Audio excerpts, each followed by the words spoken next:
Sa tuwing sasapit ang Summer Olympics, inaabangan ng lahat kung sino nga bang ipadadala ng USA para kumatawan sa kanilang basketball team.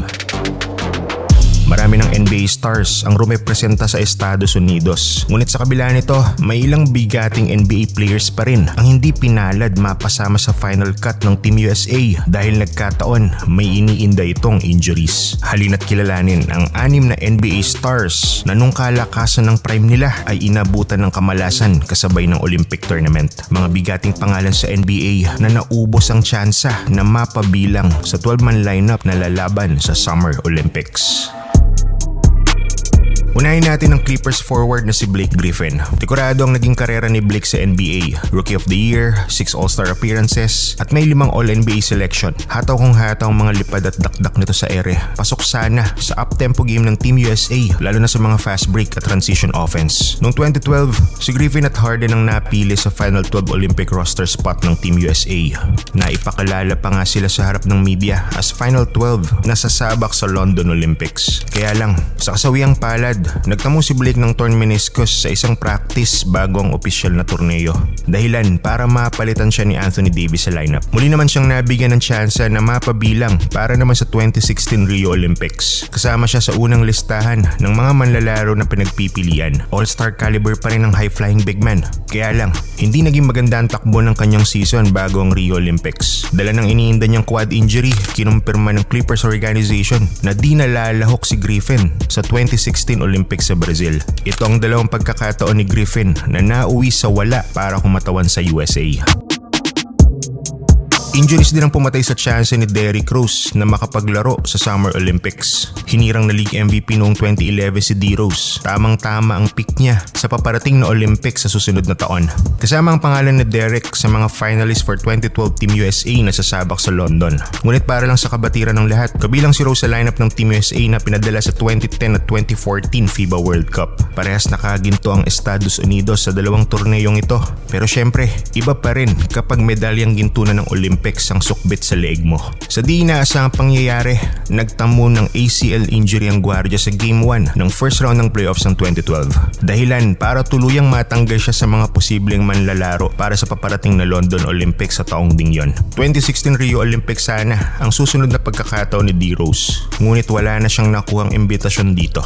Dahil sa mga panahong ito, pababa na ang mga numero ng Bulls point guard at napapadalas na rin ang kanyang injuries. In fact, ito rin yung taon kung saan tuluyan na siyang binitawan ng Chicago at trinade sa New York.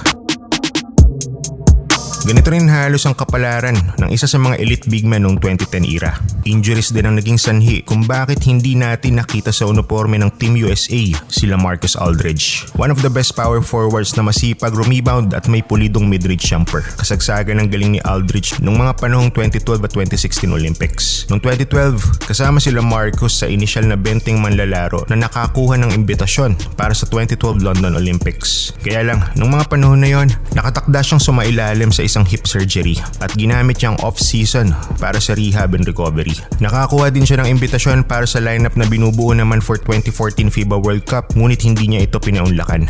2016 Rio Olympics ang sumunod niyang tsansa na rumepresenta sa Team USA.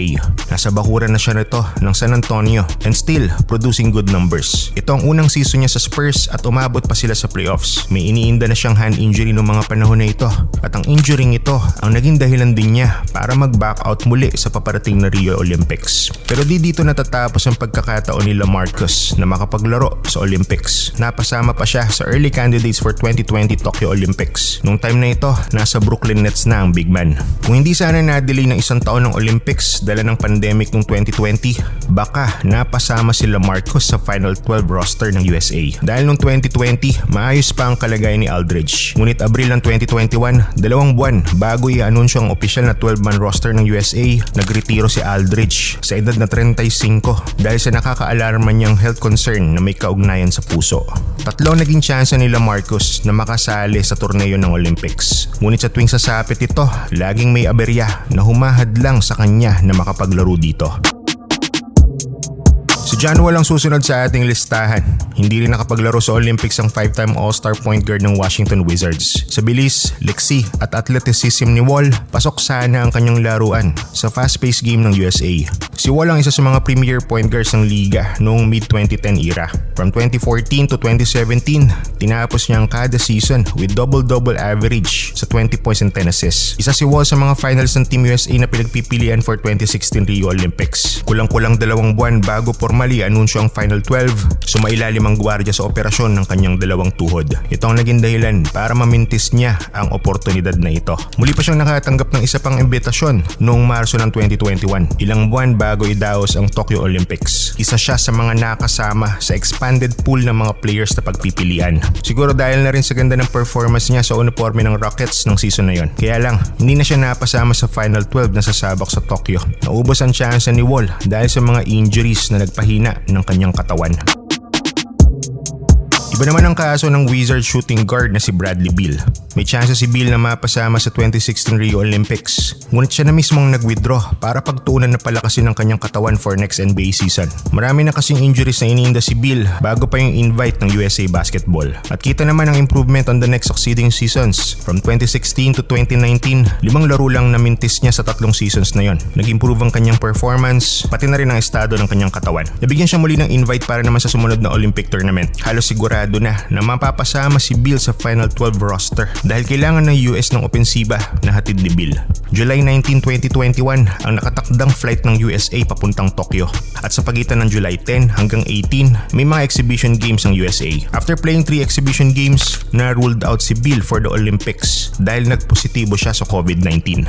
During the exhibitions, starter ang Wizards guard, ngunit kailangan siyang palitan dala ng umiiral na health and safety protocols noon. Si Keldon Johnson ang ipinalit ng Team USA kay Beal. Hindi man malalang injury ang pumigil sa kanyang tsansa na makapaglaro sa Olympics, COVID-19 naman ang umagaw ng pangarap niya na rumepresenta para sa USA. Ang matindi rito, nag-uwi ng gintong medalya ang grupong sumabak sa Tokyo. Nag-iwan ito ng matinding panghihinayang sa 3-time All-Star. Si Kawhi Leonard ang pinaka-recent player na napalitan sa final roster ng Team USA. Abril ng taong ito, 2024, nang pinangalanan ng 12 manlalaro na ipadadalo ng USA sa Paris Olympics. Ito sana magiging una at baka huling pagkakataon na rin ni Kawhi na masuot ang uniforme ng USA sa isang torneo. Dahil kahit sa FIBA World Cup, walang appearance si Leonard. Kasama si Kawhi sa mga candidates for Team USA noong 2016 at 2020. Noong 2016 Rio, siya mismong nag-withdraw. Noong 2020 Tokyo naman, hindi napabilang si Leonard sa Final 12. Ngayong 2024, ilang araw bago magsimula ang Paris Olympics, nagulat ang lahat nang magpahayag si Kawhi na hindi na siya lalahok at magtutuloy sa Team USA. Matapos ang training camp at ilang photoshoots, biglang umatras ang Clippers star. Ayon sa kampo ng USA Basketball, nire-respeto nila ang desisyon ni Kawhi at ng Clippers organization na magprepara at maghanda para sa parating na NBA season. Galing si Kawhi sa injury sa nagdaang season, may iniinda pa rin siya sa kanyang tuhod, dahilan para mamintis niyang 12 sa huling 14 na laro ng Clippers. Ngunit ang mga pahayag na ito ay salungat naman sa kampo ng Clippers organization. Pahayag ng presidente ng basketball ops ng Clippers na na-disappoint sila sa naging desisyon ng USA Basketball. Gusto ni Kawhi rumepresenta at suportado ito ng Clippers. Ngayong hindi na kaganda ng roster ng koponan ng Clippers, marahil pag-iingat nila ito sakali kasing ma-injured si Kawhi suot ang USA jersey. Ano man ang punot dulo, ano man ang tunay na dahilan, mukhang di na natin makikita talaga ang 2-time Finals MVP at 2-time Defensive Player of the Year na lumaban para sa kanyang bansa. Injury ang naging dahilan para mahadlangan siya ng kahit isang gintong medalya lamang sa Olympics. Sino sa anim na ito ang pinakasayang sa lahat? Komento mo na yan sa ibaba. Hindi lahat may oportunidad na makapaglaro at representa ng kanilang bansa sa isang malaking torneo katulad ng Olympics. 12 lang nakukuha, nangyayari lang tuwing 4 na taon. Kaya pag dinatnan talaga ng injury, maraming tsansa talaga ang nadidiskaril. Salamat sa likes at pag-share nyo ng storyang ito. Salamat sa suporta. Ito ang Dribble Access.